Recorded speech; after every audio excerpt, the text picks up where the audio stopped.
سنو غور سے، ایک موقع ایسا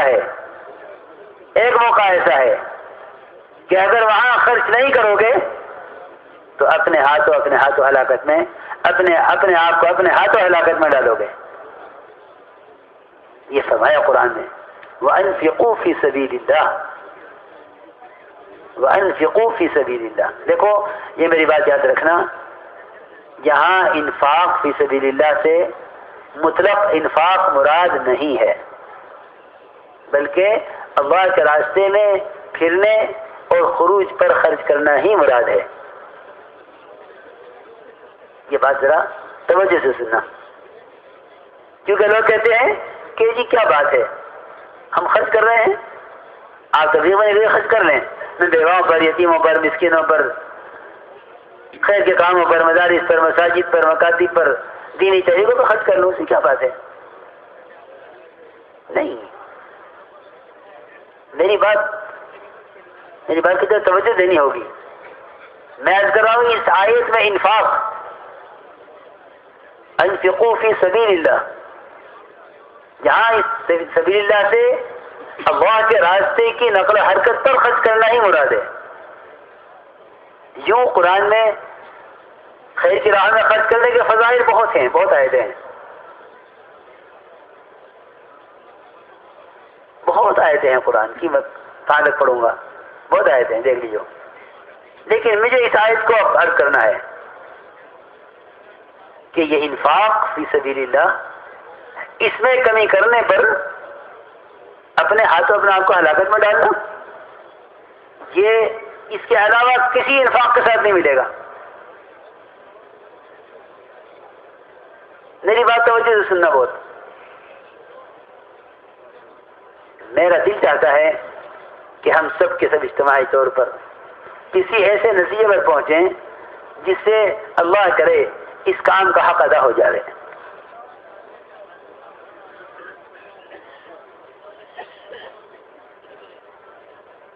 اس آیت میں انفاق فی سبیل اللہ سے اللہ کے راستے میں ہی خرچ کرنا مراد ہے.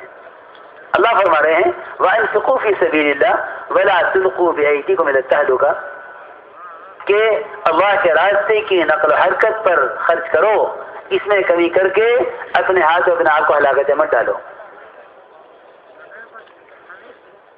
ذہنوں میں یہ بات گھوم رہی ہوگی کہ انفاق تو مطلق ہوتا ہے.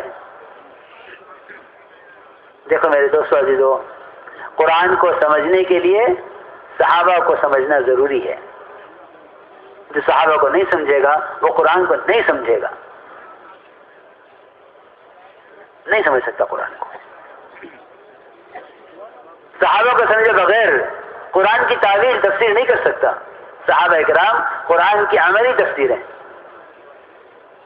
کیونکہ جو ہی روم کی لڑائی میں ایک آدمی آگے بڑھا دشمن کی صف میں، کسی نے کہا لا تلقوا بأيديكم إلى التهلكة، کہ اپنے ہاتھ اپنے آپ کو ہلاکت میں مت ڈالو. اب تو یہ آیت ہر جگہ استعمال ہونے لگی ہے، اور جو اس کا اصل منزل اور کیا جو اس کا اصل شان نزول تھا اس کی خبر نہیں، اس کو سب بھول گئے کہ اس کا شان نزول کیا تھا.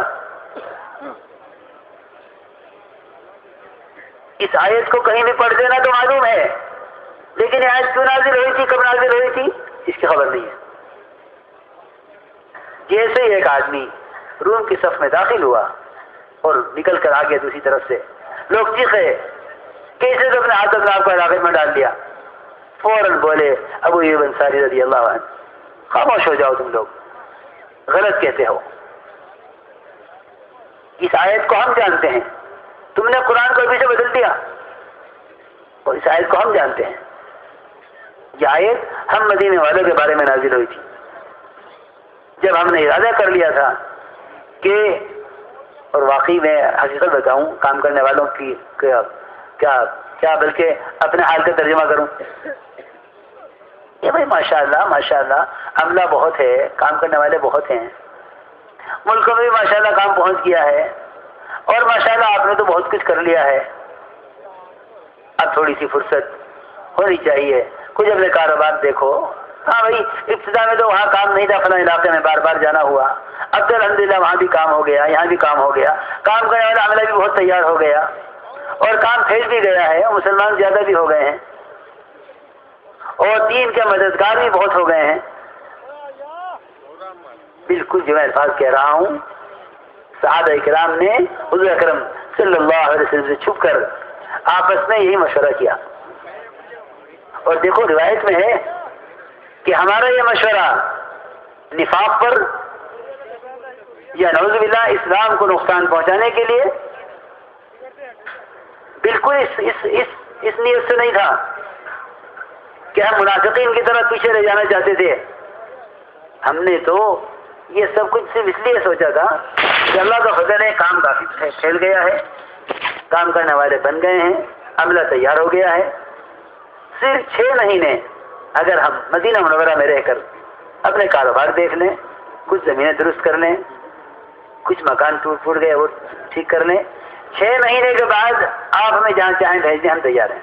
لیکن 6 مہینے ہمیں مدینے میں رہنے دیجیے. اور سمجھ لیں کہ یہ مدینے میں رہنا مقامی کام کے ساتھ تھا. جی ہاں, مقامی کام کے ساتھ.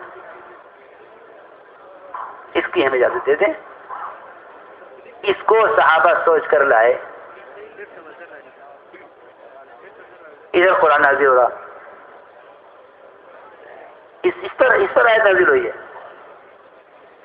یہاں تو سال کے چلہ دینے کے بعد کوئی باہر کی اندر کی بات ہی نہ کرے, میرا چلہ لگا ہوا ہے. جی ہاں, یہاں صرف 6 مہینے مدینہ منورہ میں قیام مقامی کام کے ساتھ. اس پر قرآن نازل ہوا ہے وَأَنفِقُوا فِي سَبِيلِ اللَّهِ وَلَا تُلْقُوا بِأَيْدِيكُمْ إِلَى التَّهْلُكَةِ وَأَحْسِنُوا إِنَّ اللَّهَ يُحِبُّ الْمُحْسِنِينَ کہ اللہ تعالیٰ بہت اچھی طرح کام کرنے والوں کو پسند فرماتے ہیں. تو میرے دوستو عزیزوں, میں ساری بات میں نے اس پر عرض کی ہے کہ اللہ کے راستے کا نفر و خروج یہ اللہ کے امر کی وجہ سے ہے, اور نکلنا سب کے لیے ہے, نکلنا سب کے ذمہ ہے. نہ بھائی میری بات یاد رکھیو, نکلنا سب کے ذمہ ہے. اللہ نے فرمایا ہے قرآن میں ما کان المؤمنون لینفروا کافہ. اللہ نے فرمایا قرآن میں, یہ نہیں فرمایا کہ سب نہ نکلیں, یہ تو فرمایا کہ سب نکلیں, مگر یہ فرمایا ہے کہ سب ایک بار کی نہ نکلیں. کیوں؟ دین کے شعبے